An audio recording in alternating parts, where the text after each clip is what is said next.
কয়েকদিন ধরে খুব ইচ্ছে করছিল কোথাও একটা থেকে ঘুরে আসি, যা গরম পড়েছে। তো যেমন কথা তেমন কাজ, আজ যাচ্ছি মন্দারমণি।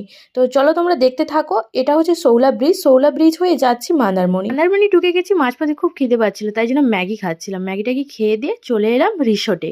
চলো তোমরা দেখতে থাকো এই রিসোর্টটা। এই রিসোর্টের নাম হলো সিস্টার স্পা রিসোর্ট। রিসোর্টটা কিন্তু খুবই সুন্দর, ফার্স্ট টাইম এই রিসোর্টটায় আমি এসেছি। যাই হোক, আর এই মিনি ব্লগে তো আমি পুরোটা দেখাতে পারবো না, তাই জন্য পার্ট 1 পার্ট 2 করে আমি ভিডিওগুলো শেয়ার করবো তোমাদের সঙ্গে। তোমরা চাইলে আমার চ্যানেল থেকে তোমরা দেখে আসতে পারো। এই রিসোর্টটা ছিল সমুদ্রের সঙ্গে অ্যাটাচ, মানে সমুদ্রের সামনেই একদম রিসোর্টটা। তোমাদেরকে একটু ছোট্ট ছোট ক্লিপে আমি তোমাদের দেখিয়ে দেব। আগে বেডরুমটা তোমাদেরকে দেখিয়ে দিই। বেডরুমটাও ছিল খুবই সুন্দর এবং নিট অ্যান্ড ক্লিন, আমার খুব ভালো লেগেছে। যাই হোক, তো তোমাদেরকে একটু বাইরের ভিউটা দেখাই। চলো তোমরা দেখো, এইটা হচ্ছে বাইরের ভিউ। ওই যে দেখা যাচ্ছে ওখানে কিন্তু সমুদ্র। আর কেমন লাগলো ব্লগটা অবশ্যই জানিও। দেখা হচ্ছে নেক্সট একটা ব্লগ।